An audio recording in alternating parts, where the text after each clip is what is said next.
Hey, welcome everyone. Thank you for joining us for this second part of our TCFD training. That stands for Task Force on Climate-Related Financial Disclosures. And we introduced that yesterday, and we discussed the first two pillars of the TCFD, which was governance and strategy. And we welcome you all back today to continue this training into the second two pillars, which is risk management and metrics and targets. Now, before we get started, I did want to thank all of our collaborators and our host today. So in particular, I wanted to thank the IFC's GBAC Green Banking Academy and the IFC's TCFD Advisory Program for Banks for bringing this training to you in Latin America and also in Europe today, and for providing interpreters so that we can host this session today, both in Spanish and in Russian. And thank you so much to our interpreters who are here with us today. Also, as you remember from yesterday, those who joined, we do have a big facilitating team today. A number of experts are here to answer your questions and your queries and ensure that you get a good basic knowledge of what the TCFD is. So as a quick introduction to the team here with you today, from the UN Sustainable Stock Exchanges Initiative, both myself, the SSE Academy head, and Vanina, project officer, will be providing training for you today. We're also joined with experts from the UN Environment Program's Finance Initiative, and specifically from their TCFD team. And we have with us again today, Hina and Drew. And of course, another expert from CDP, our longtime partner, and thanks to Raisa for joining us again today. As with yesterday, a few housekeeping issues. For those who weren't here yesterday, please use the chat box to introduce yourself or have a conversation with other participants. Maybe any logistical issues, feel free to share those in the chat box. But if you do have any questions, please put those in the Q&A. That makes sure we can keep track of them and we can answer all of your questions. Also, as with yesterday, you can follow along not only on your screen, but in the handout that you'll receive in the chat box. It'll be shared multiple times throughout the session, so please feel free to download that at any point so that you have these slides with you even beyond this session. We also had a comment in the chat box that somebody had filled in the survey and not received their certificate. That is normal. It'll usually take about 5 working days to receive your certificate after filling in the feedback survey. We'll also ask you to fill in a feedback survey today. So if you could take the time to do that, that would be most appreciated. We take that feedback very seriously. And then once you complete that feedback survey, you will get your certificate. All right, so here's what we're looking to cover today. So after our quick welcome and a review of yesterday's session for those who weren't here, we will dive straight into climate-related risks and opportunities specifically for banks, and then into a discussion about how to disclose your practices and processes for managing climate risks. Before our halfway point, before our break, we will also discuss the final pillar of the TCFD, which is choosing metrics and targets for climate-related disclosure. In the second half of today's session, we're going to dig a bit deeper into certain concepts that are particularly relevant, not only for banks, but for all companies using TCFD. The first deep dive will be looking at net zero targets, and then the second one into transition plans. And hopefully we'll have a bit of time to address any lingering questions in the Q&A box at the end. And we'll also, as with last time, share with you a number of resources you can use as you move forward.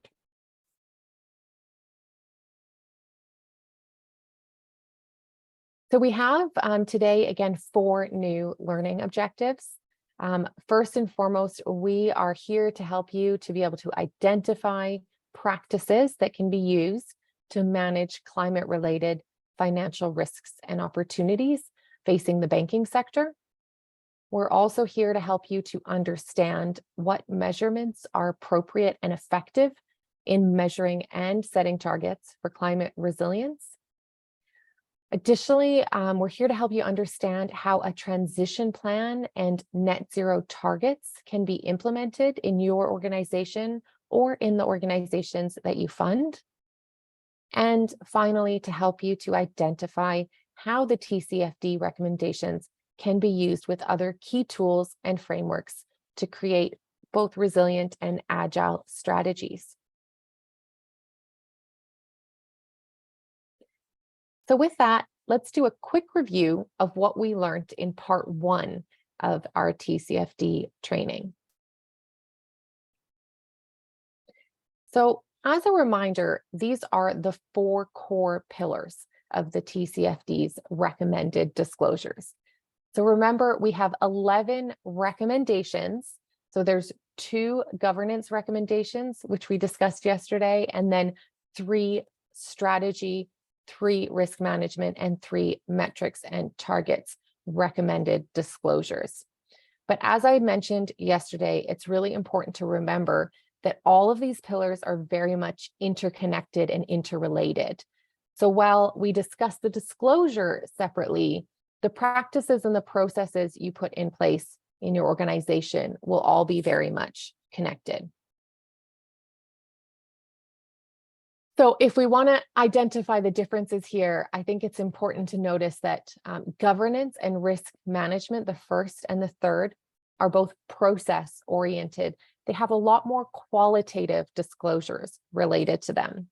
They're also the 2 pillars that the TCFD considers material or to have a financial impact for all organizations. So those are 2 pillars that all organizations should definitely be disclosing information on. So in governance, how are you governing climate-related risks and opportunities? We want to understand the oversight and the accountability. And then in risk management, we want to understand those processes and practices of how climate risk is identified and assessed and managed. So again, being able to sharpen your vision to see these climate-related risks and opportunities. Then the other 2 pillars, the second, strategy, and the fourth, metrics and targets, can be much more quantitative, and it's really how we're acting and measuring that action. So in strategy, we want to understand, how do you prepare or respond to these risks and opportunities? And in metrics and targets, we want to understand, how are you doing and how do you measure your progress? It's really important that all of these align. So let's do a quick quiz. Those of you who were here yesterday, hopefully will be able to get this one right. But based on our discussion so far on TCFD, answer the question, what elements of climate scenarios are relevant when exploring transition risks? Now, those of you who don't speak Spanish, the list that pops up is in the exact same order as on your screen. So the first option is carbon prices. The second is sectoral emissions. The third is sea level rises. And the fourth is economic indicators such as GDP. And if you weren't here yesterday, then you can go ahead and take a guess as to what would be considered a transition risk.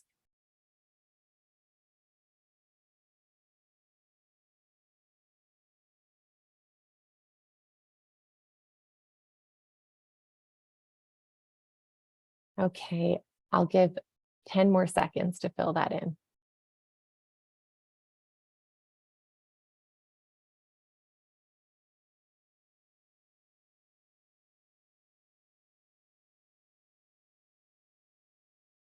All right, I will share the results here. And congratulations, the majority of you did identify the one risk that actually is not a transition risk, but rather a physical risk. So you might remember from yesterday, we talked about both transition risks and physical risks. And the transition risks were related to that transition to a lower carbon economy. And of course, the physical risks were related to the physical impact. So sea level rise, the third one, is indeed a physical risk, whereas the other three, looking at carbon prices, sectoral emissions, and economic indicators, can help us to evaluate those transition risks. So great job, everyone, on that. And I do highly recommend those of you who are unfamiliar with those risk categories to go back to the TCFD's recommendations to view the different risk categories.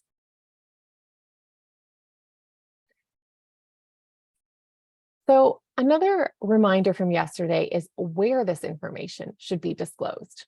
Now, the task force recommends that preparers of climate-related financial disclosures provide such disclosures in their mainstream or annual public financial filings.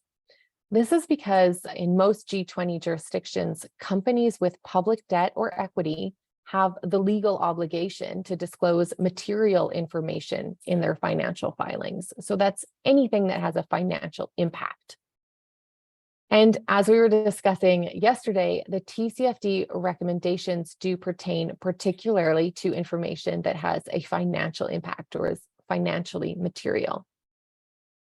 So the TCFD is a tool that can be used to help organizations to integrate this information into their mainstream annual financial filings. However, the concern we often see in training is participants is that the recommendations do not present exactly where you should report this information. That's because it can appear wherever it makes most sense in your reporting practices. This will depend on the type of information being disclosed, as well as national disclosure requirements. And this is how countries have managed to make it mandatory around the world because it fits with any regulatory requirements. Another important part from part one is that if you're already using another framework, such as CDSB or SASB, you can use that together with TCFD. Keeping in mind, the key point there is the financial impact. So whatever has a financial impact on your organization should be disclosed as a material risk or opportunity in your annual financial filings.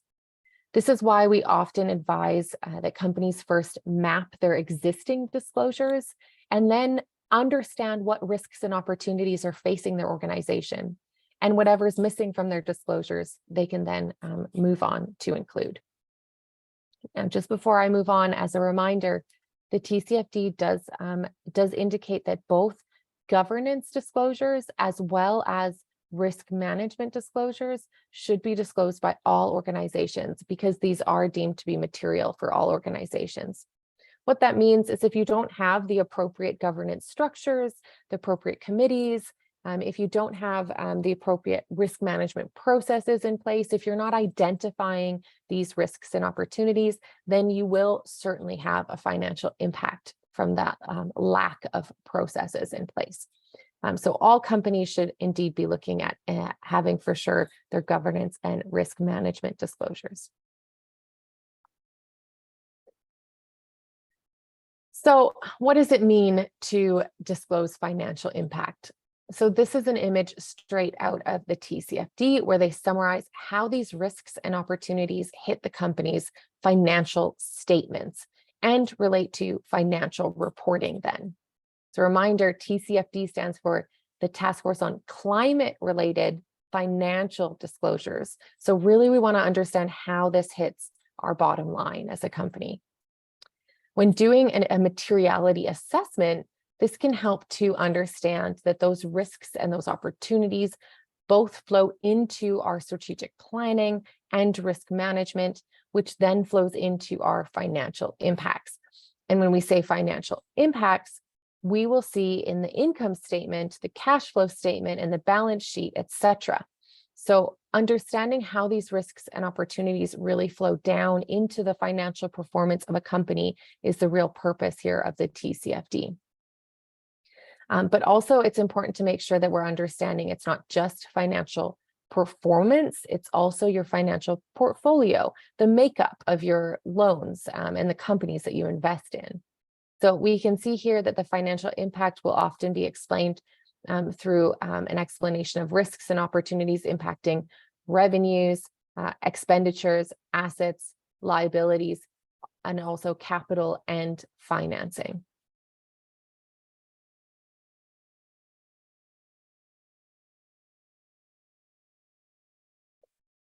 Great. So when we are disclosing that information, because the TCFD doesn't tell you exactly where that information should appear on your reports, just what information should appear in your reports, we're finding companies making use of a TCFD mapping table. This is a much more and more common practice every year. But we wanted to share it because it makes it easier, particularly for investors to be able to find this information. So you might want to share these practices with the companies you invest in as well.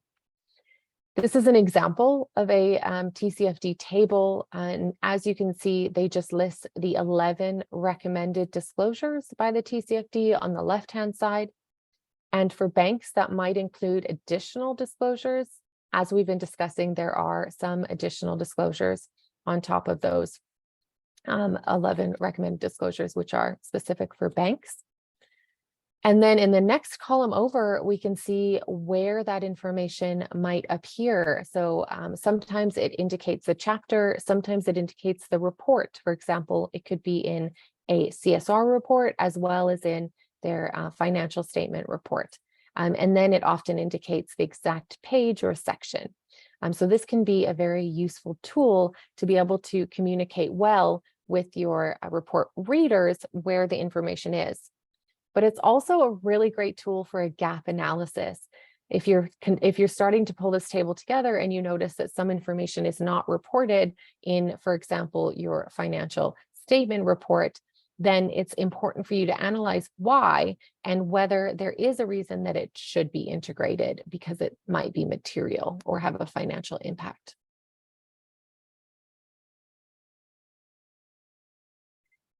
Great. So with that, let's move on to nearly our last slide here in the intro of some tips on how you can get started. So here's 5 key tips. The first one is to figure out where you are now. And last time we discussed having a gap analysis to start you off. And we also recommended using the SSE model guidance on climate disclosure. In Annex 1, you can find a TCFD checklist, which you can use as you do your gap analysis. When you're figuring out where you are, it's also important to identify what are those climate-related risks and opportunities facing your sector, your geography, and particularly your company. And at this point, it's helpful to then set a roadmap of progress and update or develop a climate policy and set initial targets. Another key tip is to get internal buy-in. We discussed this in governance. It's really important to set that tone from the top. So to do that, we suggest identifying particularly those financial impacts of climate risk. When we're figuring out where we're at, we want to already look at what are the risks and opportunities that might be facing our organization pertaining to climate. When we're getting internal buy-in, it's really important to highlight the financial impact, and the TCFD gives a lot of guidance on how to do that. Also, when getting internal buy-in, you might want to upskill the board, the management, and the leadership, bring in external expertise, and establish accountability and incentive structures. Another top tip is collaborate. We discussed yesterday having a TCFD team. We recommended it reaching throughout the whole organization because climate does impact all sections of an organization. But do ensure you have a champion and usually someone from the top, and that links to getting that internal buy-in and that tone from the top. Also, linked to teams is learn from others.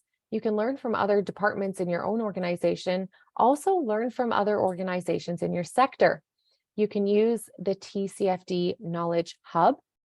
in order to look at what other companies in your sector, maybe what other banks are doing, or what other organizations in your country are doing by looking at their disclosures on the TCFD Knowledge Hub. And the final tip is really just to get started. Don't let perfection be the enemy of the good. It's important to just get started, because as you start this process, you end up building up a lot of capacity internally, which then propels you forward. And with that, before we move on, let's do one more quick quiz. I'll just launch it here. Great. So one quick quiz before we dive into the rest of the content today. So disclosure of material climate-related financial data should appear where? Should it appear in your annual financial report package for investors? The first option. Second option, to put it in your sustainability report or climate report. The third is on your website. And the fourth is in internal documents. Now pick the one that you think is most appropriate, and I'll give you 10 seconds to fill that in.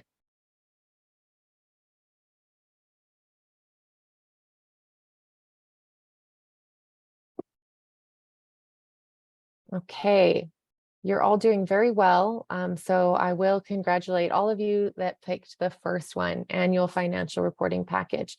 As a reminder, if it is material information, you're often legally obliged to put this information together with your financial statements. And the TCFD guides you on how to do that.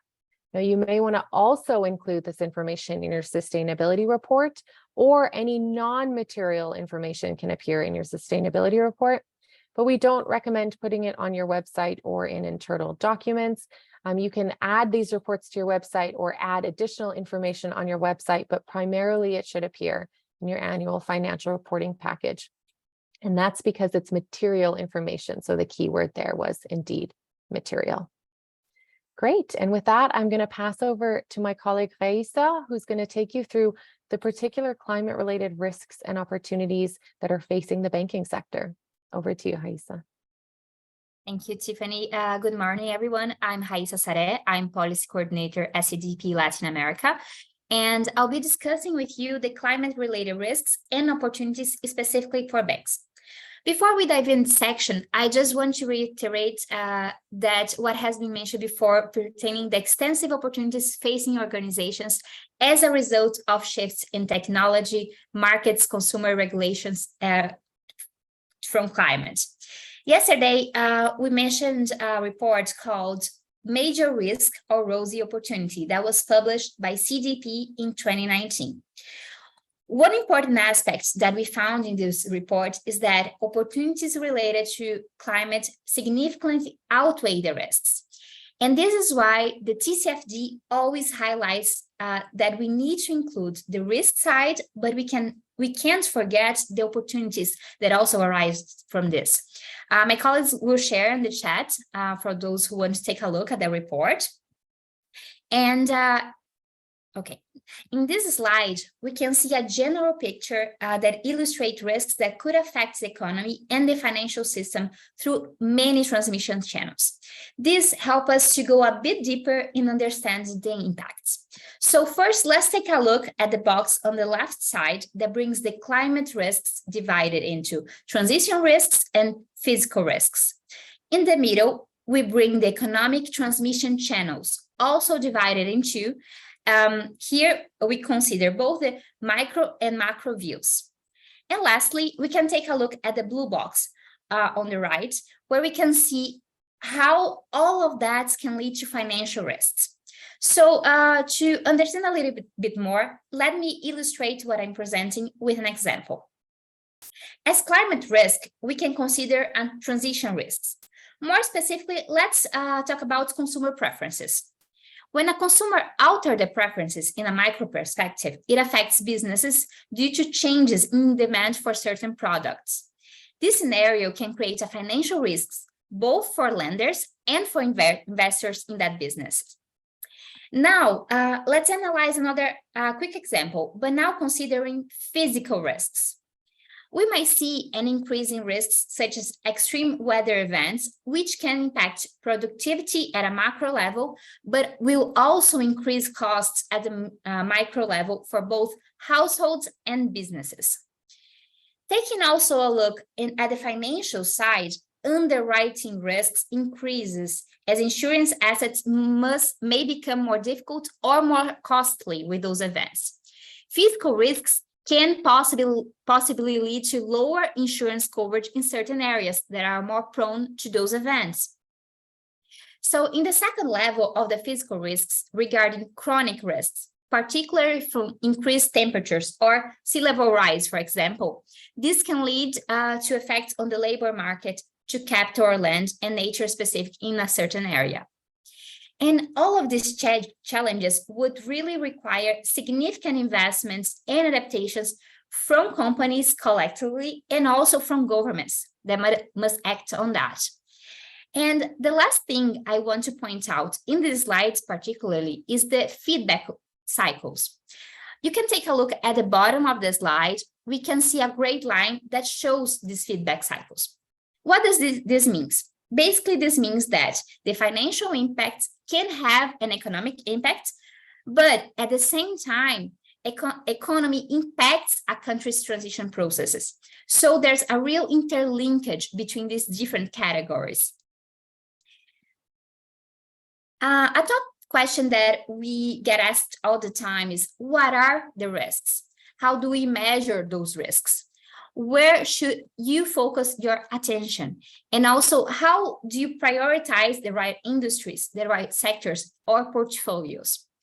This image that I'm showing you is a result of UNEP-FI's TCFD banking program from a few years ago. Its goal was to help financial institutions to expand their toolkit for climate risk assessment and also to use it for disclosure. Every sector really brings different challenges and obstacles with this process of green transition. And because portfolios are naturally diverse, 8 sectors were chosen to summarize the different risks profiles. So just to mention a few, you can see here that we have oil and gas, we have agriculture, real estate, power generation, among others. In this slide, we can see the ratings and the heat map for each one of those sectors.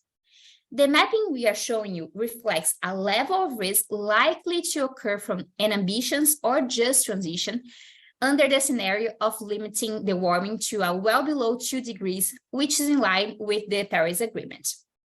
So how should you use the heat map? Usually a heat map is a great tool for evaluating, for disclosure, and managing your risk. You can see where different sectors are impacted. And also, as you can see in the slide, you can come up with different variables. We can see that even when we have low emitting sectors, they are also impacted by different transitions with changes in technology, in supply chain. And additionally, this exercise could improve financial institutions' own climate risk identification, while also reducing resource requirements for detailed credit analysis. So by serving as a tool to identify concentrations of exposure to sectors with an elevated transition risk, institutions could quickly highlight sectors for further analysis. So another point is that institutions could use this heat map to communicate to stakeholders about these concentrations if they exist. This enables all institutions to conduct a more comprehensive assessment of the transition risks throughout their whole portfolio and also benchmark the results of those of their peers. And here, as we know, to limit the global warming to 1.5 degrees increase from pre-industrial temperatures, we already know that 90% of all fossil fuel reserves must really remain in the ground. This slide highlights and also reminds us that most of these resources are concentrated in a handful of financial system centers. The report Unburnable Carbon quantifies the stranded asset risk exposure for oil and gas specifically, and finds that over 1 trillion of oil and gas assets risks becoming stranded, and the majority of it, 600 billion, is held by listed companies. In absolute terms, this stranded asset risk is concentrated in financial centers of New York, Moscow, London, and Toronto. So now that we presented the risks in a general way, let's take a look at the climate-related opportunities. To exemplify what I mean by opportunities, let's take a look at a real-life example. This that you see on this slide is an overview that was published by the Canadian city of Calgary in the Climate Resilience Strategy document in 2018. First, on the left side, you can see the mitigation strategies, which basically is the city's strategies and actions to reduce emissions. And on the right side, we have the option to manage the risk of climate impacts. What I want to highlight here in this slide is the interplay, is the overlap between mitigation and adaptation, that you should always consider these two together. So when we take a look at the red area, the overlapping of these two circles, that's where we build up climate resiliency, which means that in the future, if we actually manage to take action successfully on both sides and mitigation and adaptation, we might come up with real solutions for water conservation, for new energy systems, education, local food production, among others. And this is where different opportunities actually arise for the financial system. The TCFD further provides a few main categories of opportunities to help identify them, which are resource efficiency, energy sources, products, and services, among others. And some of the real opportunities that I'm just going to mention before I finalize my speech is some of that are coming up with more efficient ways of transport, having a more efficient product projection, adjusting the distribution process, and also having different recycling systems to new technologies. So these opportunities, if they are taken, they can also lead to different financial impacts. We can expect to see that companies that manage to capitalize from these opportunities will have reduced operating costs and even increased production capacity because the systems are going to be more lean and more efficient. So with that overview of the risks and opportunities that should be considered and should be evaluated, I remind everyone to review the risk and opportunity categories proposed by the TCFD, and also to use the TCFD supplemental guidance document to help getting started on identifying the financial impacts that might result from these risks and these opportunities. Now, upon identifying the risks, how do you actually manage them? So I pass back to Tiffany to get into that. Thank you. Thanks, Aisa. I'll just give the interpreters 2 seconds to take a breath.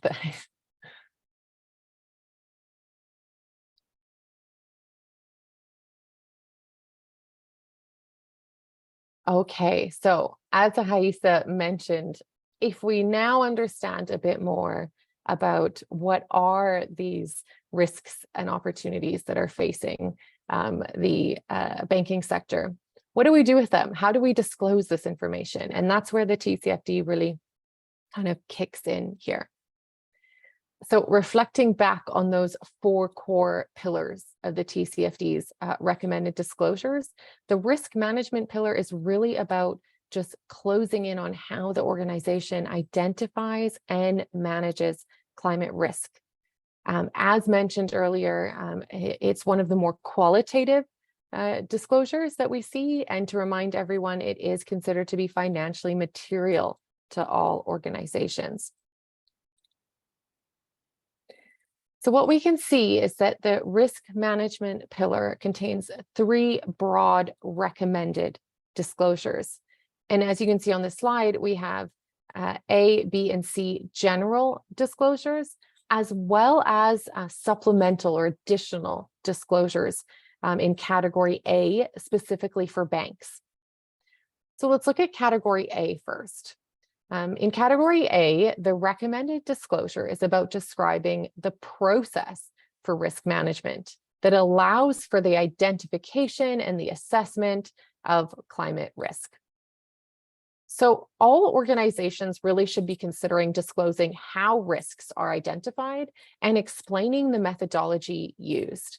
And for example, if you're not using those risk categories that both Raisa and myself have mentioned, you should be explaining why. Why are they not applicable to your particular organization?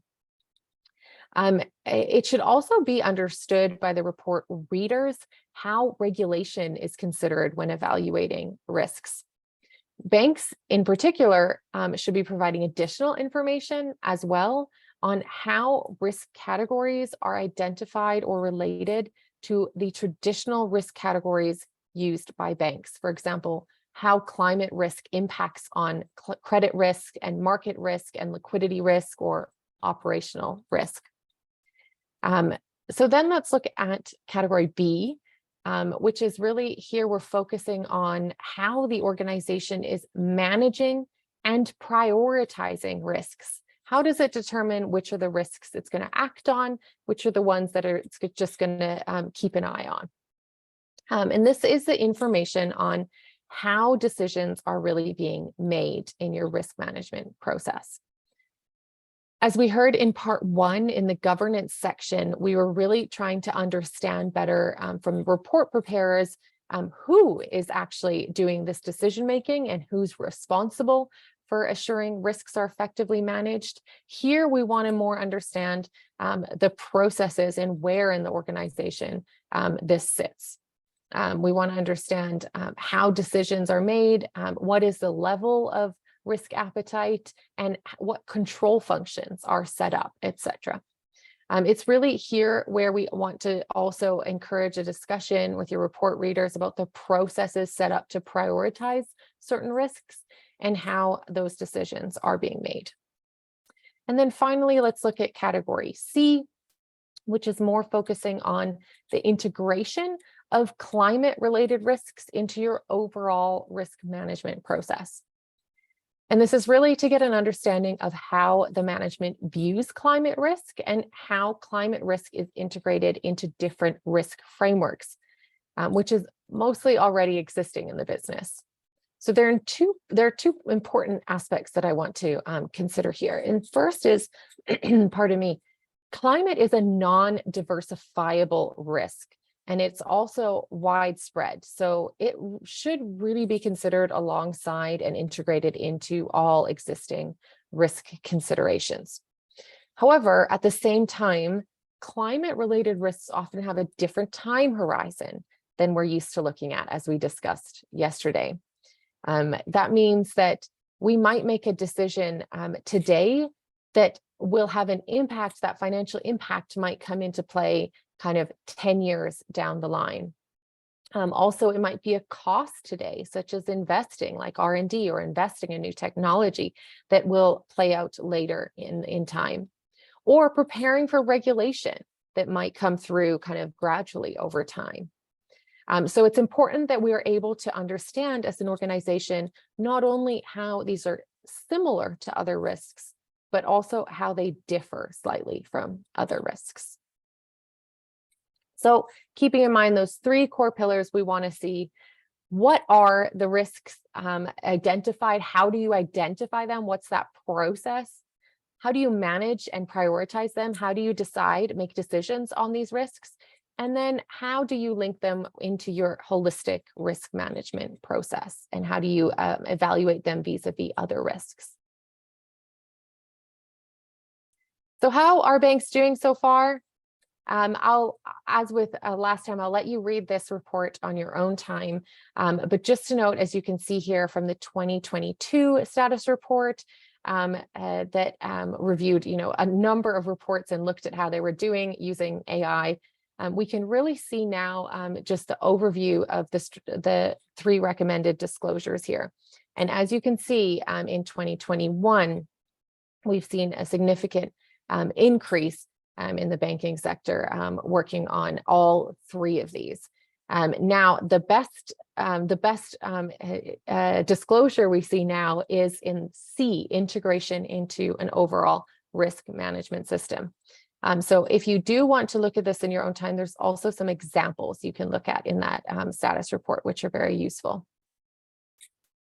Okay, so let's go into a few of these examples now. I think it can help to look at how this plays out in practice. So this first example is from HDFC, which is an Indian bank, and it's taken from their sustainability report. And what I think they have done very nicely here is really to lay out those anticipated risks exactly as they're categorized by the TCFD. And while this is just a snapshot from the transition risk side, just to note, they also address the physical risks in this same report. So you can always open it up and look at those too. What I do want to highlight here is that they are not only describing what are the risks that they identified, but more importantly, in line with the recommendations of the TCFD, they're also describing how the company identifies those and how they actually manage those risks. So for example, we see from a clip here that the Operational Risk Management Department has designed tools and techniques for identification and monitoring of their operational risks. And we can see that in that table of anticipated risks associated with climate change, where they identify the risks as well as how they are managing that risk. And we can read in the first one, for example, in legal risks, that all large projects are required to comply with environmental laws, and that's one of their risk mitigation actions to put forth a policy. What I think is also interesting to see in this snapshot here is how we can see the interconnectivity of the different pillars. We keep saying we're going to discuss them separately, but they all should be interconnected. We are getting the information on which governance committees have been set up and which management committees are managing risks, which is pertaining to the first pillar, the governance pillar. But then we also are being told how it is working and giving us more information about the risk itself pertaining to what's required in the risk management pillar. So when we say it doesn't tell you where this information should appear, often we see it coming together in kind of one holistic description, just like this one.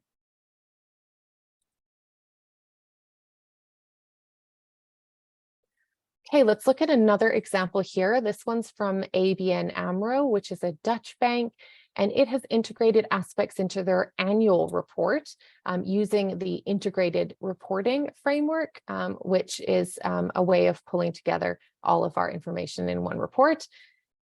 This example does illustrate how their sustainability risk policy framework is then integrated into their enterprise risk management framework using a risk taxonomy. Now, of course, there's much more details in their report. This is just a snapshot. You can always open their report in the handout. But what I will highlight here is that it does define conditions under which a bank's business generally works, and particularly indicating that sustainability risk is considered a financial risk, but some aspects of the TCFD, so climate related risks, go beyond just financial risks. They identify climate risks as being also within operational or non-financial risks, such as legal risks and behavioral risks. So TCFD would be addressed beyond the sustainability risk component here, which really highlights what we're saying about pulling our information, not just into a sustainability report, but pulling that and connecting it to our financial data. They also indicated that in 2022, they assessed the materiality of climate-related and environmental risks in relation to their traditional risk types, as recommended by the TCFD. And the initial assessment was qualitative.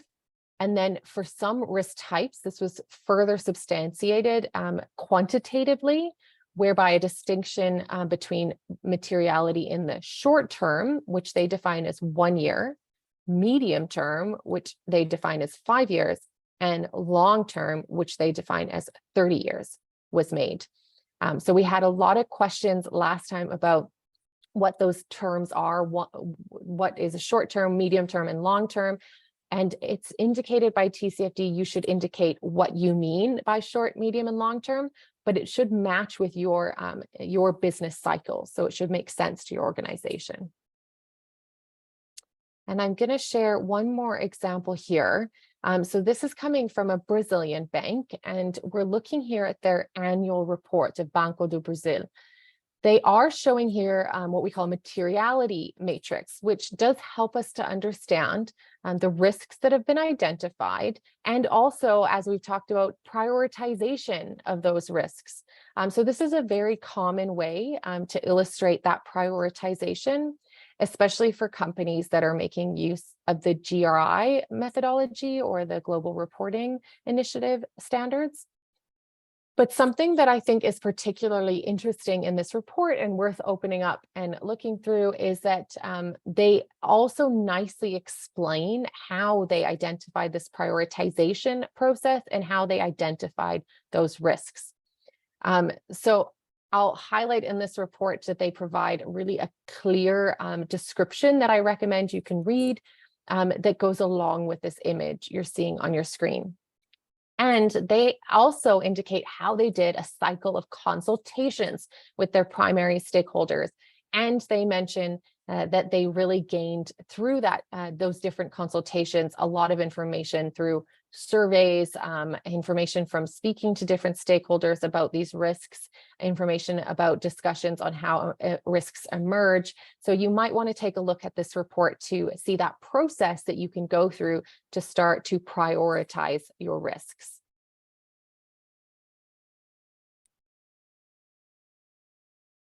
Great, so one more example here, and being conscious of time, I'll just quickly point out a few things in this example. In particular, this risk management section of the 2021 Bank of China Corporate Social Responsibility Report illustrates the process from environmental risk factors, again, both transition and physical risks, through to the financial impact on the bank. So that's very important, and I think this is a good example you can look at as it's recommended by the TCFD to do that. And it illustrates how this impacts the risks traditionally evaluated by banks: credit risks, operational risks, market risks, and liquidity risks. So in order to get an idea how another bank's done that, you can open this report in your handout and have a look at that in addition to what you see on this slide. Great, so I think that covers then an idea of how you can start reporting on those risks. Now I'm going to pass over to my colleague Vanina, who can discuss how to choose the correct metrics and set targets as you move forward. Over to you, Vanina. Thank you, Tiffany. Hi, everyone. I'm Tiffany's colleague at the UNSSC. Thank you for joining us for the second part. Before our break, I will go over the final pillar, the metrics and targets pillar.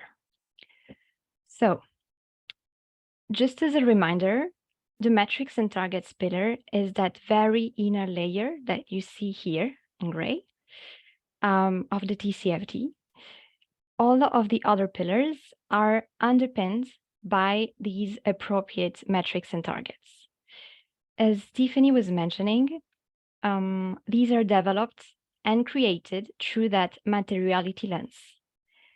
These metrics and targets need to be grounded in climate information that is financially material. And this fourth pillar is about disclosing the metrics and targets used to assess and manage climate-related risks and opportunities. So now let's break this down. You have here the same table we've seen before. I mean, not the same, but close. It's the metrics and targets checklist. Let's start with the first box, A. So we have a list of cross-industry metrics that are important for all organizations to disclose on transition risks, physical risks, climate-related opportunities, internal carbon prices, and remuneration. And then with these, it's also important to disclose any sort of assumptions or methodologies used to come up with the metrics that you are disclosing. And then again, for banks, in particular, we have 3 pieces of guidance on metrics. Firstly, banks should report on the metrics for their lending and financial intermediary business activities. Secondly, they should report on their carbon-related assets, And thirdly, it's recommended that banks report on their performance in aligning with a 2-degree or lower scenario. And here, it's important to make sure you're connecting strategy disclosures and risk management disclosures with metrics. So you have to disclose how you're using a scenario analysis to inform the sort of metrics that you're developing and how you're tracking that over time. Let's pass to row B. This second area of metrics and targets disclosures specifically hones in on those greenhouse gas emissions because they are very important in relation to climate change. And so there are very specific metrics that the TCFD deems to be financially material to all organizations. So in other words, you have to disclose how many emissions are in your portfolio and how many will have a financial impact on any bank. So here is recommended that all companies, even beyond banks, should disclose Scope 1, Scope 2, and if relevant, Scope 3 emissions using the greenhouse gas protocol. That's the preferred methodology from the TCFD. Let's have a quick reminder about what are these 3 scopes. Scope 1 are direct emissions. Those emissions that a company causes by operating the things that it owns or controls. These emissions can be a result of heating buildings and powering computers, for instance. Then Scope 2. These are indirect emissions. They are created by the production of the energy that an organization buys.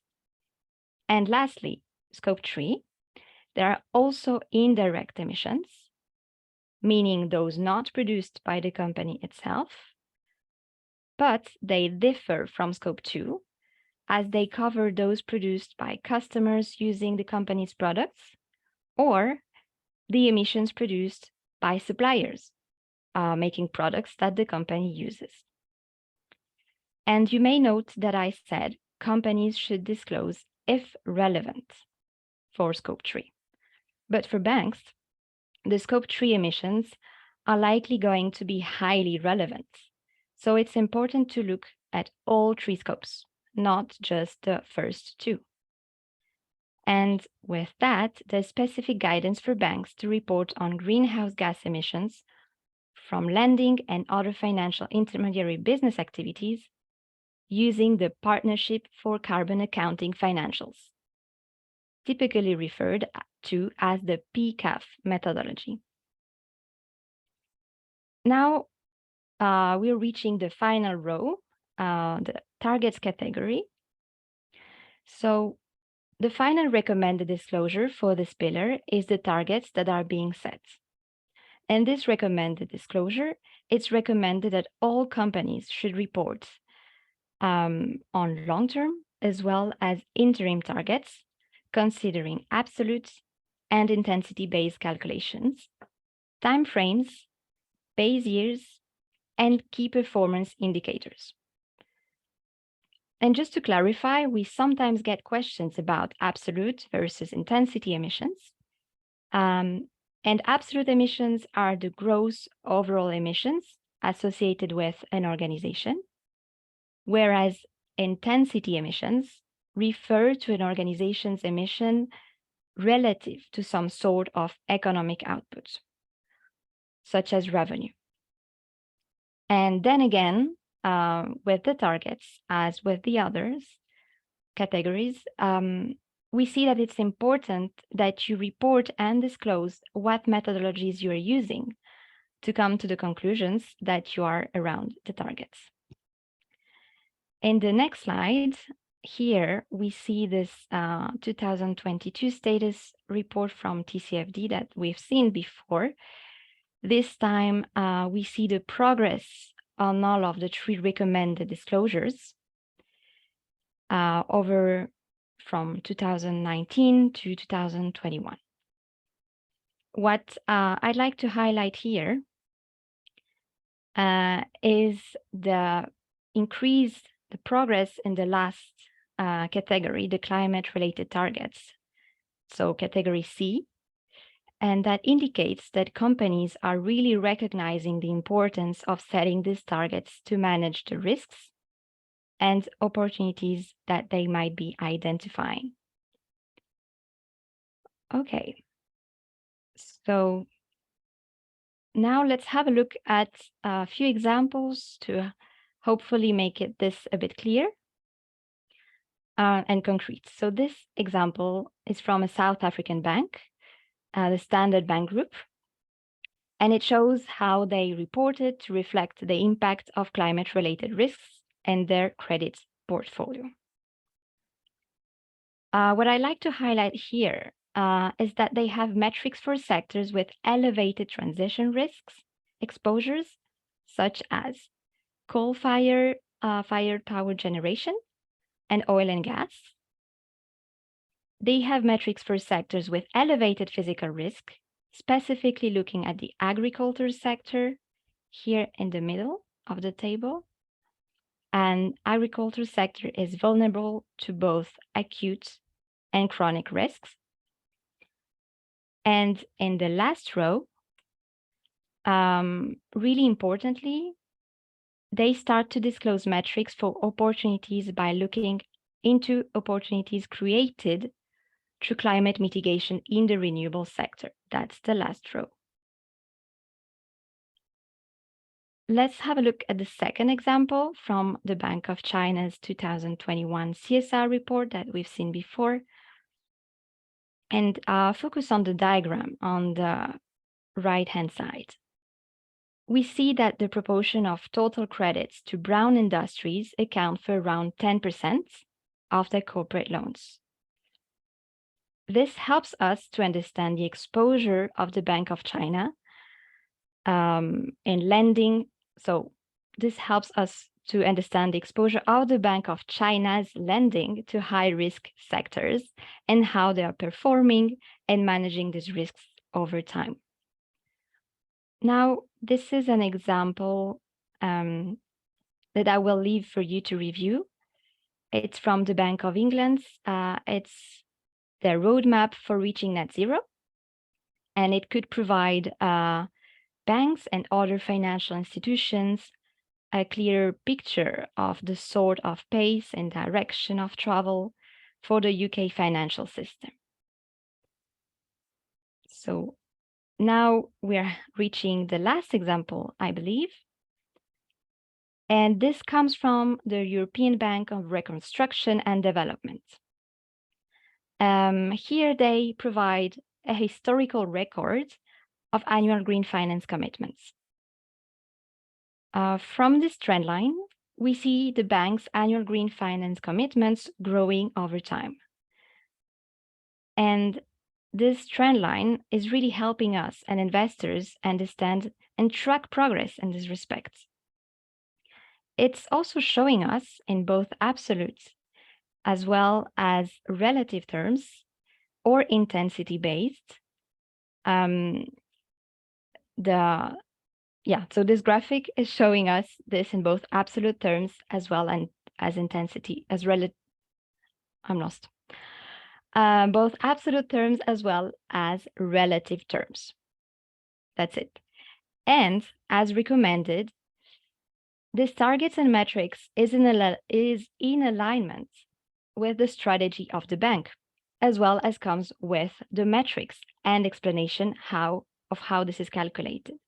So it's not on the slide because this is a snapshot, but you can review this in the link that is in the handouts and you'll have the full explanation. Now, this was the last example. So it's time for a break.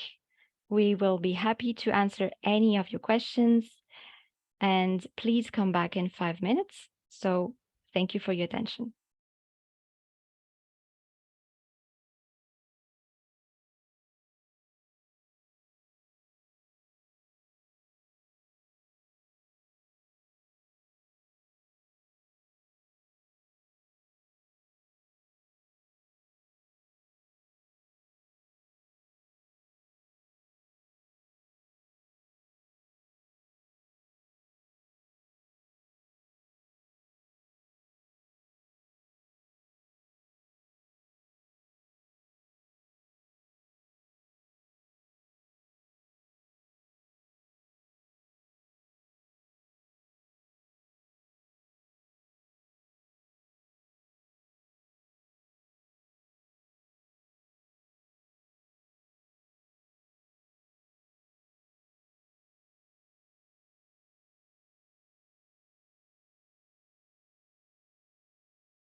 So hello everyone. With that, I hope we can all make our way back from our little comfort or coffee break, and now we move on to the next section, which will be focusing on setting net zero targets. For those who didn't join yesterday, my name is Drew Johnson. I'm part of the climate risk and TCFD team at UNIPFI, joined by my colleague Hina today. And I'll be talking to you about setting net zero targets. So to get into this topic and introduce this topic of net zero target setting, I think it's first important to define the term net zero because it's crucial that we know that what we're talking about. There are a lot of terms out there that can alter across jurisdictions and over time, and the term has been used in different ways. So just clarifying what net zero actually means. So in this regard, the IPCC and also the Race to Zero on their website have defined net zero in one way. So that would be net zero carbon dioxide, CO2 emissions are achieved when anthropogenic or human created CO2 emissions are balanced globally by equal CO2 removals over the specific period of time. So net zero is also referred to as carbon neutrality. And so it is really when emissions of the greenhouse gases in the atmosphere are balanced out by the removal over a specific period. And what does that mean essentially? It's that interpreting this is that although we need to reduce emissions to zero, we can still emit greenhouse gases at close to zero as long as we're balancing them out by removing the emissions as well. So the important thing is that we equally remove the same amount. And this is just a point to mention before we get started. And moving on, so in the Paris Agreement, the IPCC set limits of global warming to well below 2 degrees above pre-industrial levels, and to pursue that 1.5 degree scenario situation. So, and this is really in line with the latest climate science. But the question is always why 1.5? And does it really make a big difference if we have 2 degrees warming? Is it just a 0.5 degree increase? But actually, this increase is quite significant in terms of impact. And according to this special report, close to 3 times as many people would be regularly exposed to extreme heat in a 2 degrees versus 1.5 degree scenario. We would also lose twice as many plants and vertebrate species and 3 times as many insects. Marine fisheries would also see their catches decline twice as much in a 2 degree scenario, which is 3 million metric tons, more than 1.5 degrees. Crop yields could decline significantly and twice, sometimes as much as twice in some areas, which threatens food security. And so this every bit of warming counts. And you can see on this graphic, the differences between the 1.5 and the 2 degrees scenarios. And if you're looking through this graphic, you can see that ice-free Arctic summers would occur every 10 years in a 2 degree scenario, but in a 1.5 degree scenario, it would be every 100 years. So across all of these different areas, you can see these small impacts of that slight increase in warming, also including more ocean productivity loss, and the impacts of coral reefs would be upwards of nearly all coral reefs would be lost in this scenario, in the 2 degree scenario, rather than a 1.5 where the lower limit could be 70%. So, that's all to say it's better not to pollute in the first place.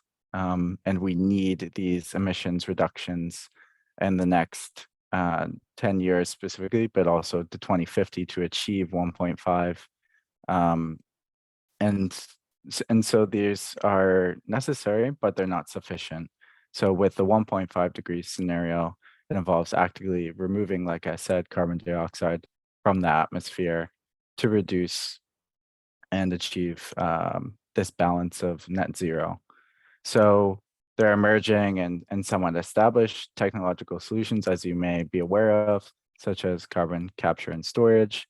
But these might be a longer term solution given the problems of scalability and cost. But these technologies are improving at a rapid rate. But one thing we know for sure is that land and nature-based carbon dioxide removal options, such as forest and mangrove restoration, is an immediate and far more cost-efficient solution than these technical ones in the short term. So balancing this portfolio approach, of deep reductions in carbon emissions in our global energy transition, which is necessary, but not sufficient. So we have to have this carbon removal aspect, both through nature and technology. So this is essential to achieving 1.5 by 2050. So, when setting these net zero targets, you want them to be science-based. So business and financial institutions, they play a vital role to carry on these net zero targets and achieve them, to build a resilient and zero emissions economy by setting targets that are grounded in science. So these 5 categories and overview are based on the Science Based Target Initiative, the SBTI, which is a global body established in 2015. And they had a goal of enabling companies and financial institutions to set these ambitious emissions reductions targets, which are in line with the most recent climate science.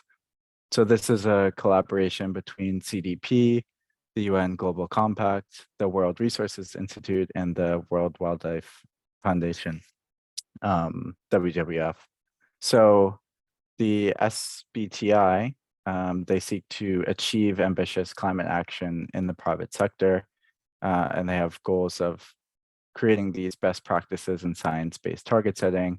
They offer resources and guidance to reduce these barriers to adoption, and they independently assess and validate the targets of the companies and the financial institutions who are setting these targets.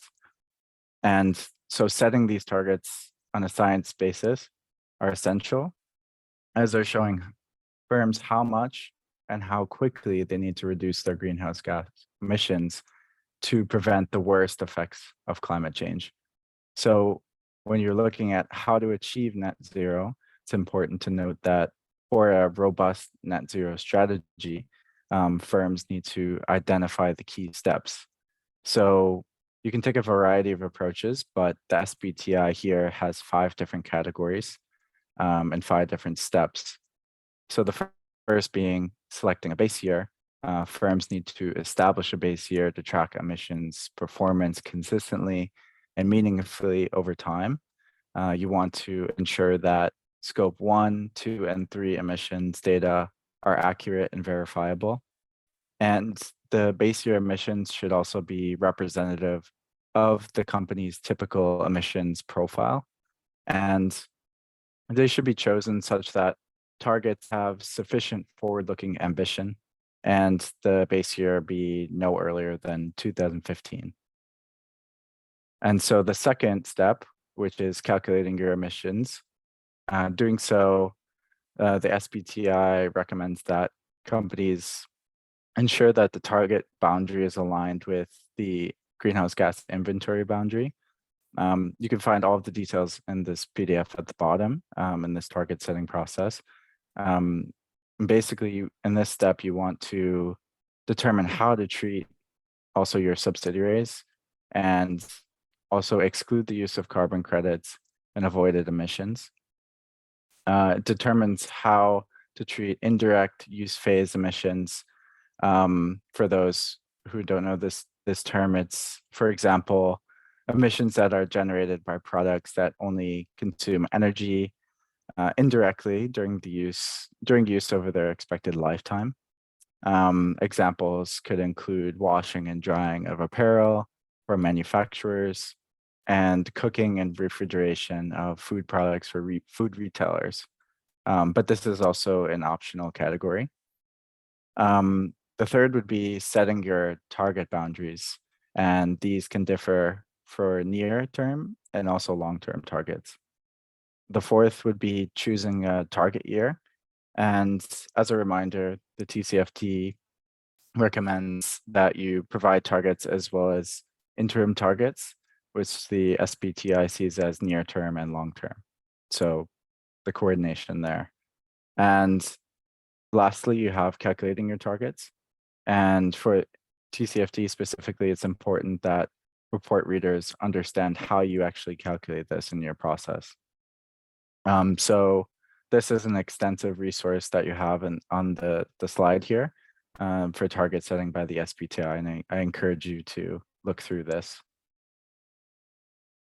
So the target setting guidance provided by the TCFD, we see that pulling from these guidelines, what makes effective targets illustrated by the TCFD and showing why interim targets are so important, especially when setting the net zero targets, which are often quite far into the future, but in 2050, you want to have the interim targets as well.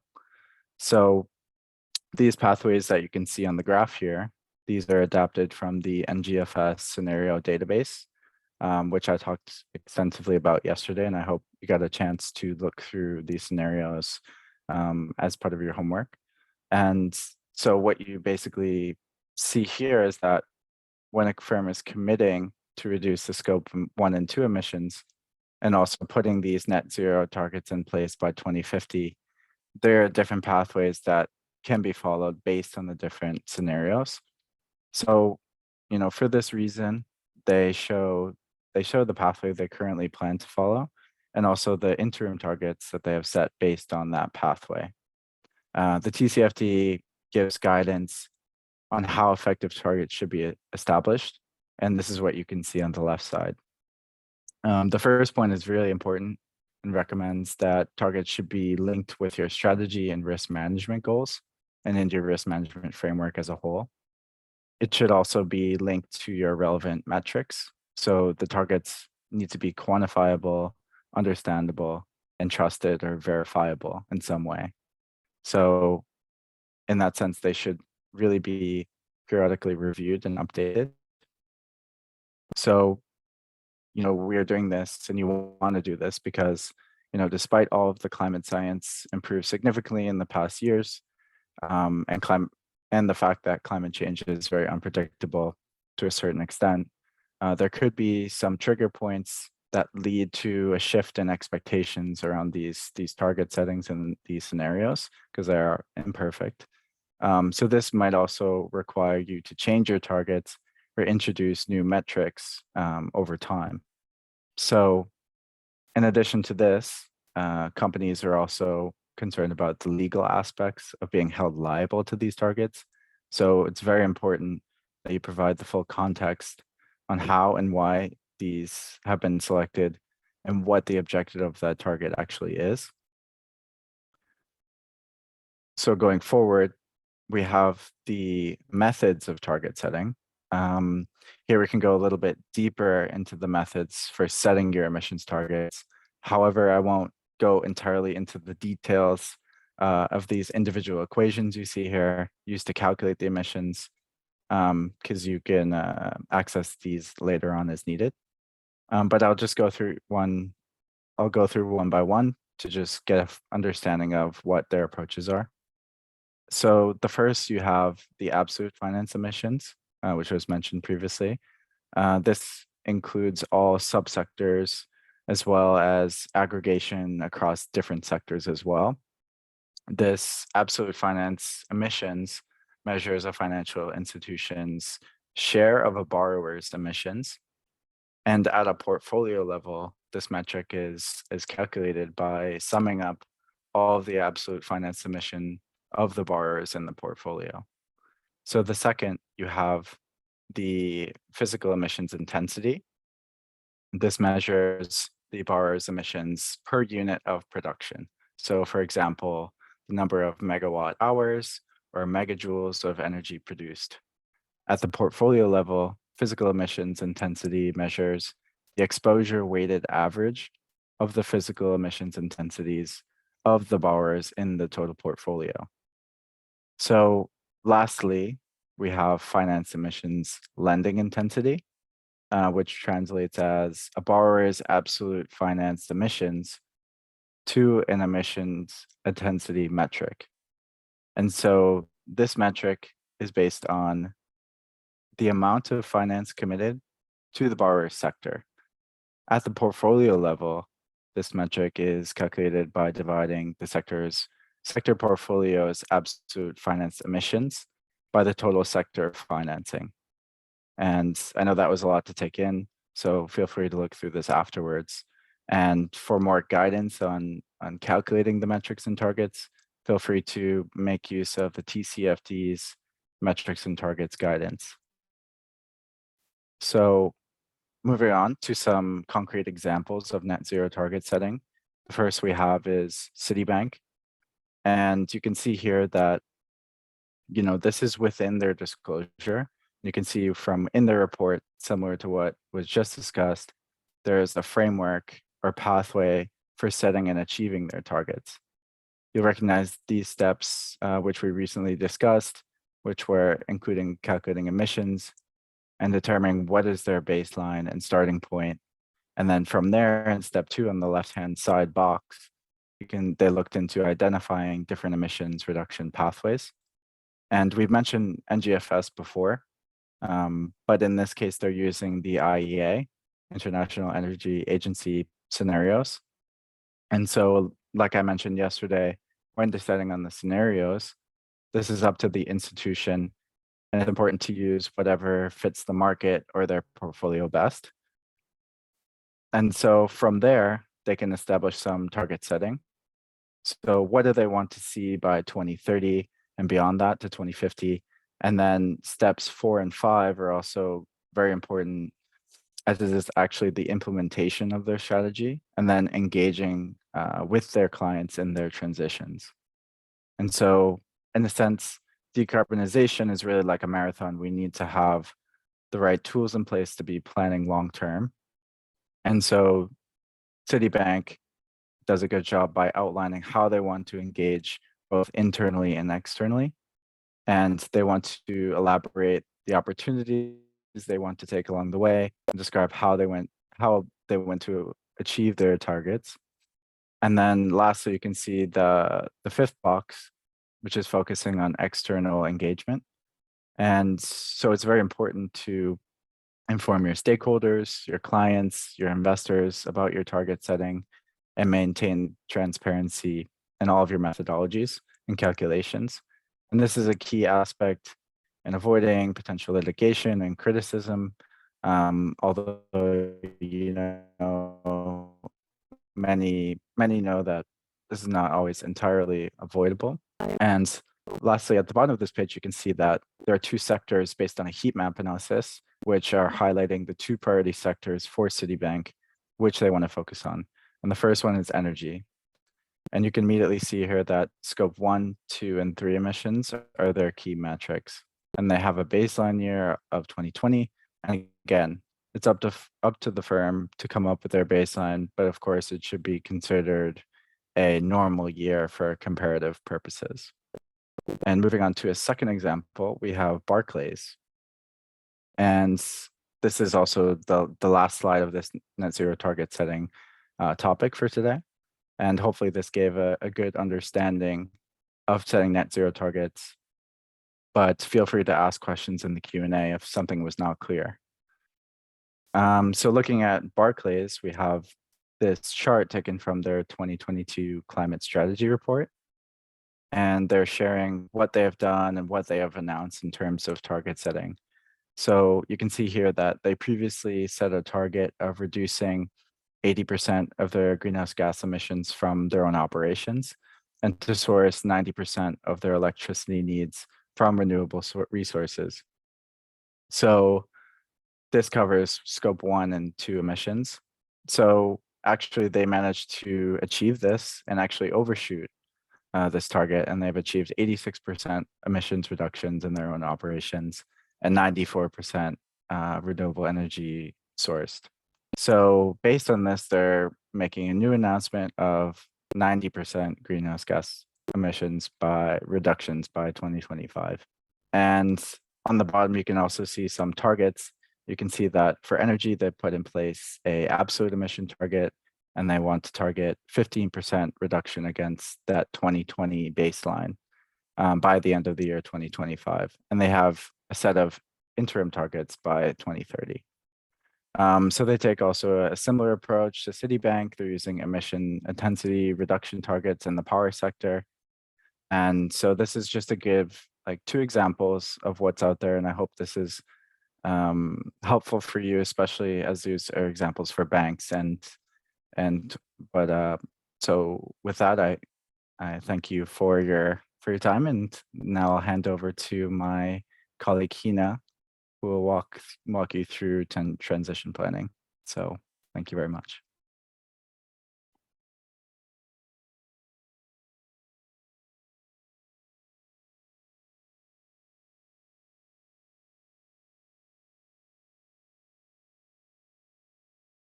So good afternoon, everybody. I'm delighted to be back with you today. My name is Hina Majid and I'm from UNEP FI.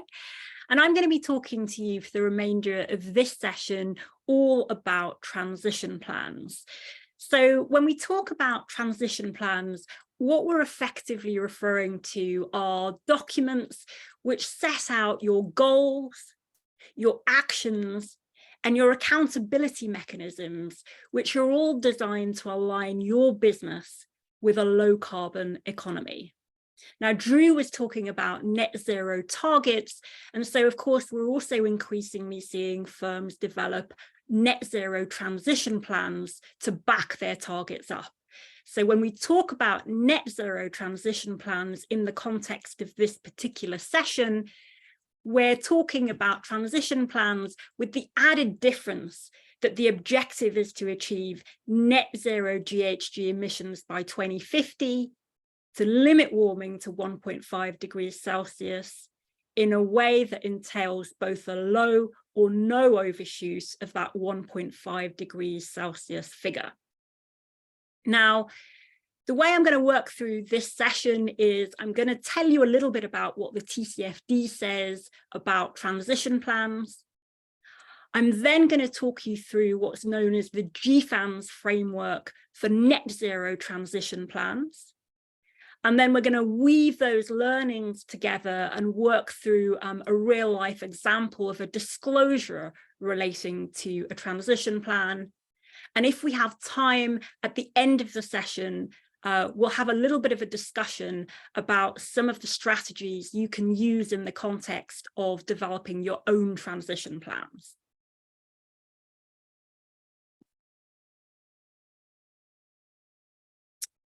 So TCFD sets out what it thinks are good practices with regards to transition plans. And this is what you can see on the slide in front of you. And TCFD identifies 7 core features of good transition plans. So the first feature of a good transition plan is that it's aligned with your strategy. So a transition plan in its own right sets out a strategy to deal with climate risks and opportunities, so it stands to reason that it should be aligned and part of your wider strategy as a firm that you have in place. The second point that the TCFD makes is that your transition plans need to be credible. And when we talk about credibility, what we're talking about is your transition plans need to have sufficient information for readers of those transition plans to understand the extent to which you are capable of transitioning to a low carbon economy. So this is things like setting out your transition pathways, your financial planning, your resources, and importantly, your key challenges and difficulties in this area. Now, the third area that the TCFD identifies for good transition plans is it says that actions need to be specific and actionable. And when we come to talk about the examples, I'm going to draw out some examples of this in practice. The fourth element that TCFD talks about for transition plans is that they should be anchored in quantitative metrics. So you want to be able to see what progress firms have made in relation to meeting their targets and implementing their transition plans, and how these are aligned with science-based pathways. The fifth element that TCFD flags is the need to periodically review and update your transition plan. Now, TCFD says that you should ideally do this in a way that connects with the updating of your targets. And it also suggests that you do this every 5 years. The sixth point is that you should be reporting annually to your stakeholders. So you don't need to disclose the transition plan in its own right, but you do need to report certain bits of information annually to your stakeholders. So importantly, you should be setting out what progress you have made in relation to the plans you identified in the previous reporting period. And you should in particular flag any changes or significant differences to your transition plan. The seventh feature of an effective transition plan relates to effective governance processes. And what we're referring to here is that your board approves your transition plan. Your board has oversight of the implementation of your transition plan, and senior management have responsibility for implementing your transition plan. So that's just a quick overview of TCFD's view of good transition plans. Now, what you have on this slide is the GFANZ framework actually on net zero transition plans. So we spoke about net zero transition plans at the outset of this session. Now, GFANZ stands for the Glasgow Financial Alliance for Net Zero, and it consists of about 500 or so financial services firms who have committed to reaching net zero GHG emissions by 2050. And so it set out these guidelines on transition plans, and you can see that they're categorized. So there are 5 key themes and 10 key points. And the 5 themes are foundations, implementation strategy, engagement strategy, metrics and targets, and governance. Now, I don't want to say too much about metrics and targets and governance, because that's largely been covered in our discussion of the TCFD. Safe to say this is referring expressly and specifically in this framework to net zero metrics and targets. Foundations is pretty self-explanatory because it's asking you to set out in your transition plan your net zero targets, your timelines, and your priority approaches. I do, however, want to say a little bit about implementation strategy and engagement strategy in the context of net zero transition plans. So when we talk about implementation strategy, GFANZ wants you to set out how you're integrating net zero into your product and service lines. It wants you to articulate how you're doing this in relation to your activities and your decision making. So for banks, for example, how do you integrate this into your due diligence? How do you integrate it into your decisions in relation to lending? And how do you integrate it into underwriting? When it comes to policies and conditions, here it's asking you to articulate your policies, for example, in relation to gas, oil, thermal coal, deforestation, and other high emitting areas. Now, on engagement strategy, it wants firms to articulate how you're engaging with clients.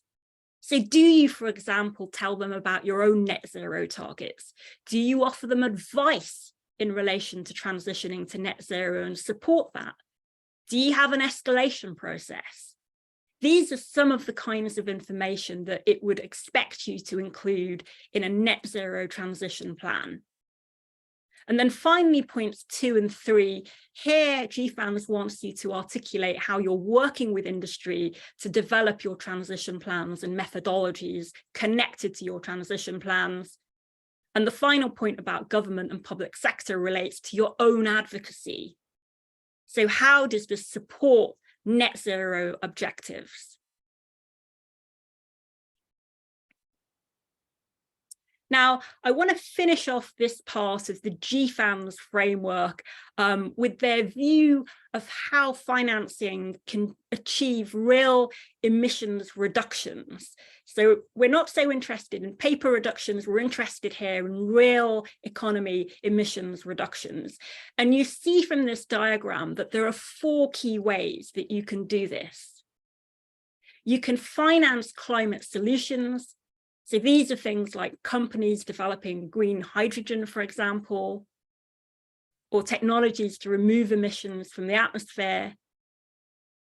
You can finance firms who are already aligned with a 1.5 degree pathway. And you can finance transitioning firms. So you can finance high emitting firms, but the caveat here is that they need to be working on developing credible net zero science-based transition plans or have them in place.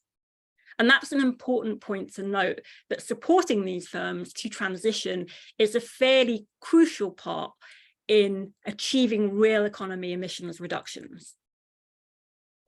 The final area that you can support is the managed phase out of high emitting assets.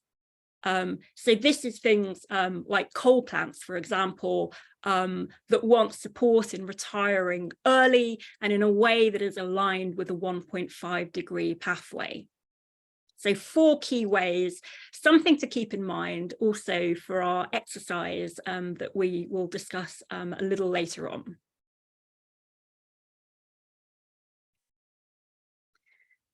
Now, what you have here is not a transition plan, but it's a disclosure around a net zero roadmap, and it comes from the financial services firm Rebecco. And we can just kind of weave some of the themes that we've been talking about both with the TCFD and with the GFANZ framework into this example. So what I like about this example is if you look at the middle of the slide, you'll see it starts with a baseline for carbon targets. And this is separated into operational emissions and, importantly, investment portfolio emissions. And then we have interim targets for 2025 and 2030. So we have our transition pathway to net zero. And so Rebecco tells us, for example, that it's going to reduce the carbon footprint by 30% per invested euro in 2025. And it's going to do this by 50% in 2030 for its investment portfolio.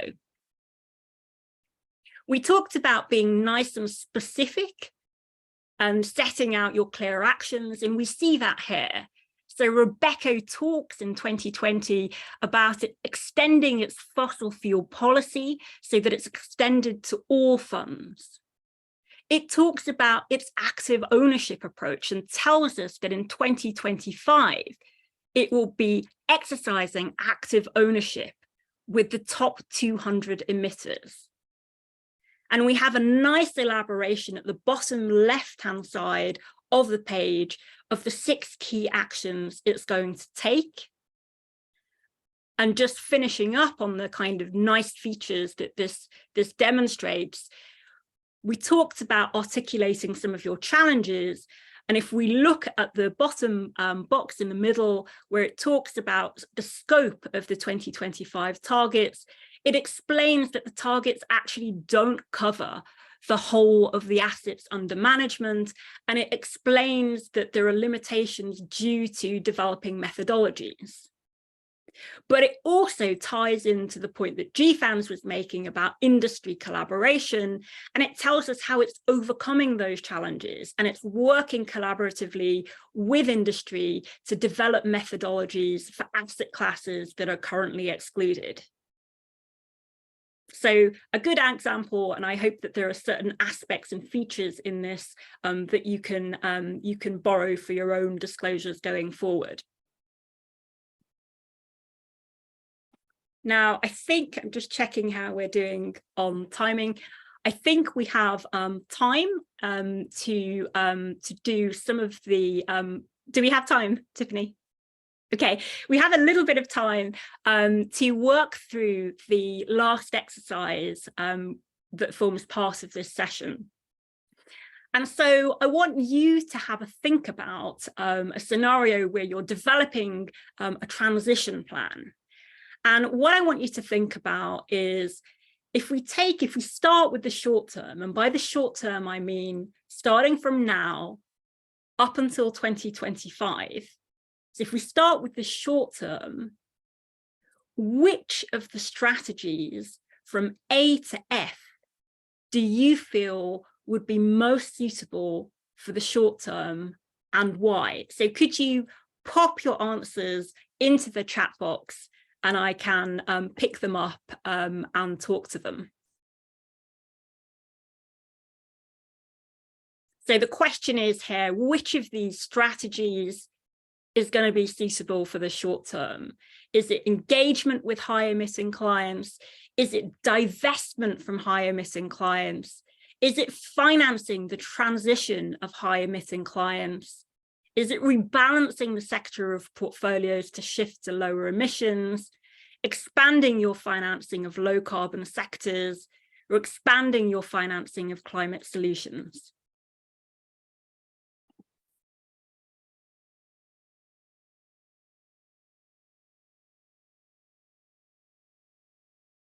So we have one comment come in, D and E. So that's expanding of financing of low carbon sectors, expanding financing of climate solutions. Hina, you have in the chat too a few A's, quite a few A's actually. Ah, okay. In case you can't see those, and an E and an F, a lot of A and C. A lot of A and C. Yeah. So engagement with high emitting clients, absolutely correct. That's definitely something that we want to be prioritizing at the moment.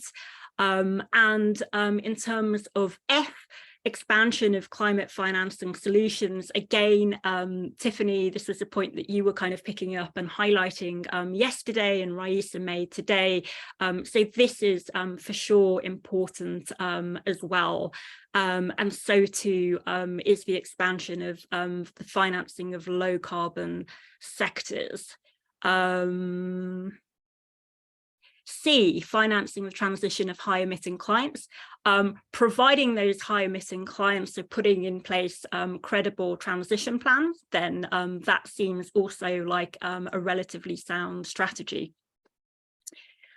What about the medium term? So if we take from 2025 to 2030, what sorts of strategies do you see being most appropriate for that period?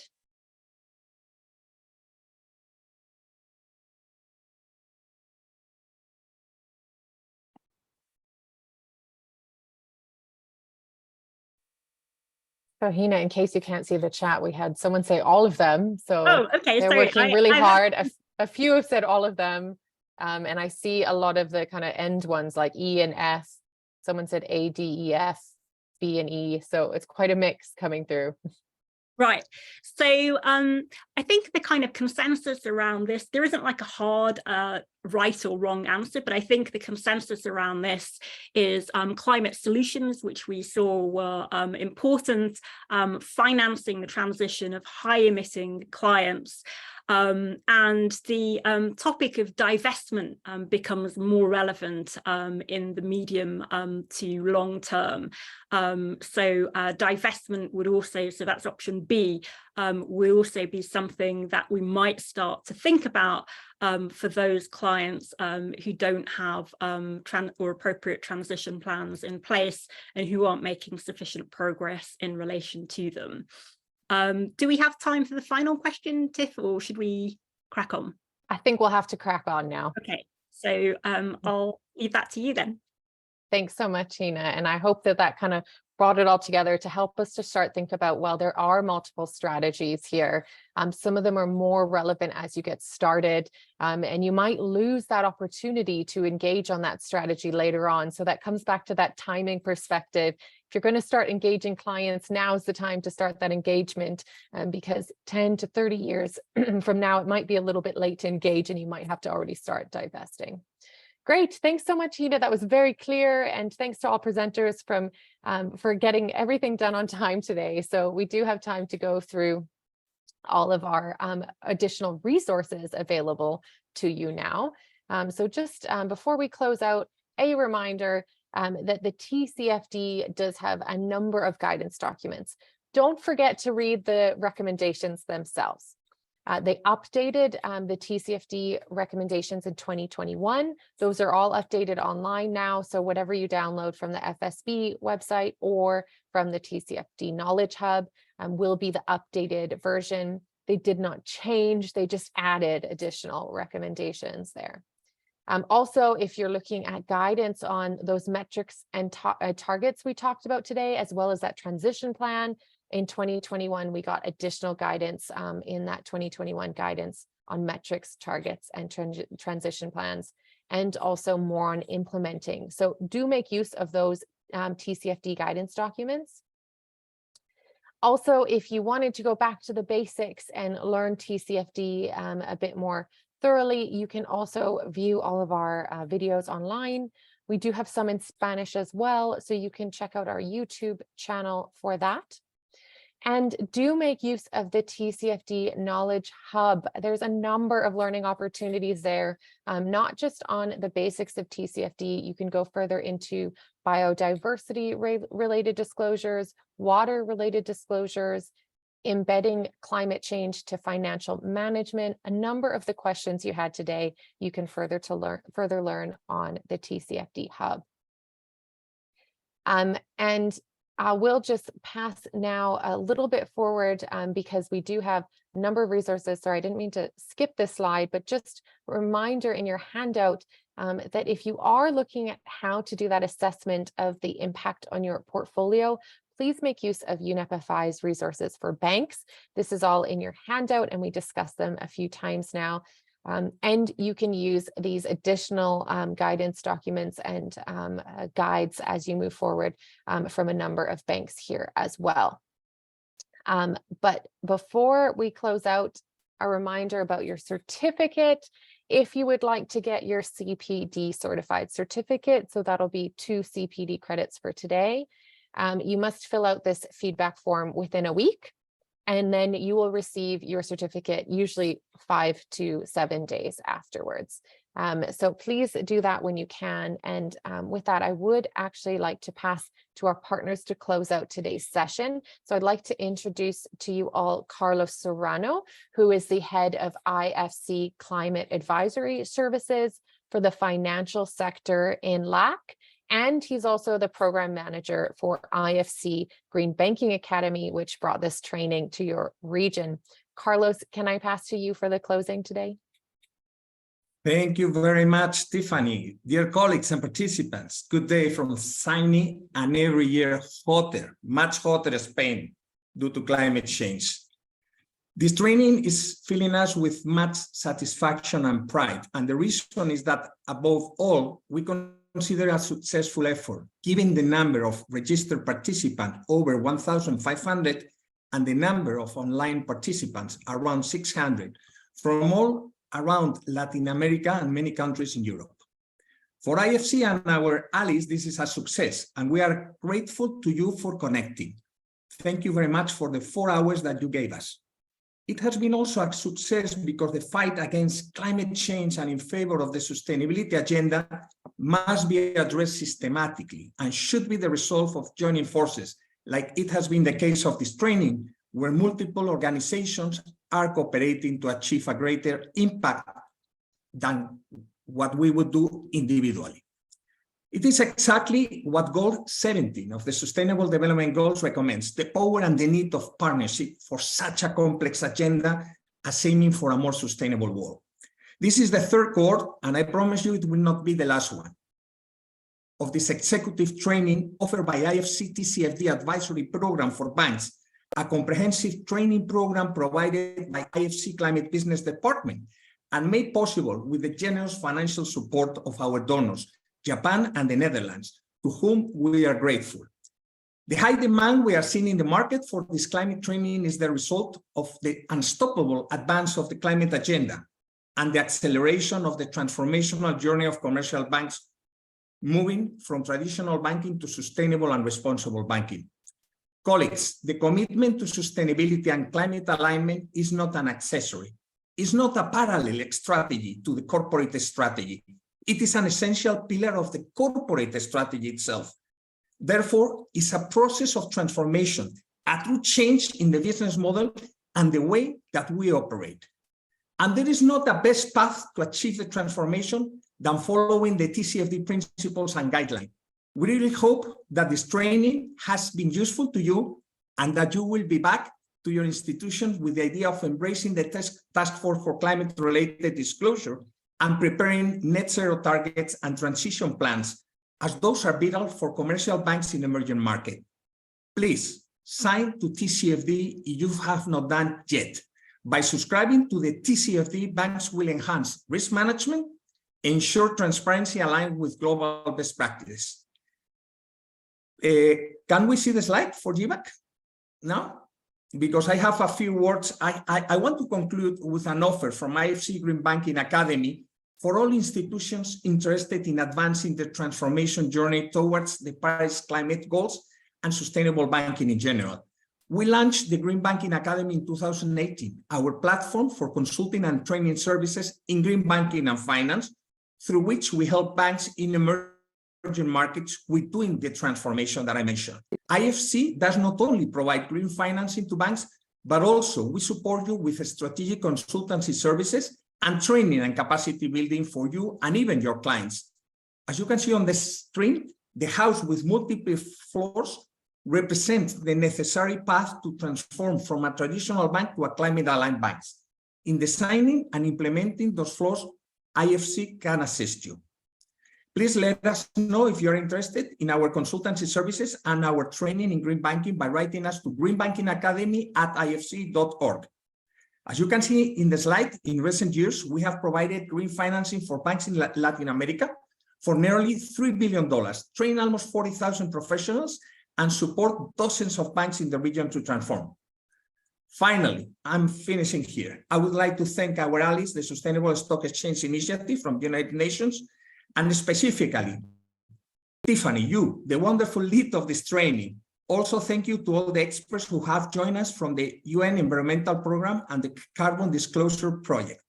Many thanks to the IFC Climate Business Department, and of course, to my colleagues at the Green Banking Academy, to the translator, and to the technical team. We wish you a happy summer, hopefully not too hot, and with the time to set your climate targets and understand well TCFD. Best regards to all of you. Thank you, Tiffany. Thank you, Carlos. And I've just asked Ari, she's going to put, oh, she already did, that email address in the chat box. So please email greenbankingacademy@ifc.org for additional support. And we can share that also if you reach out to us. Just to note, we do have other contact details on the last slide. And we will stick around for a couple minutes just to answer those questions in the Q&A. So if you have a last minute burning question, pop it in the Q&A and we'll type back to you. Thanks, everyone. Have a great day.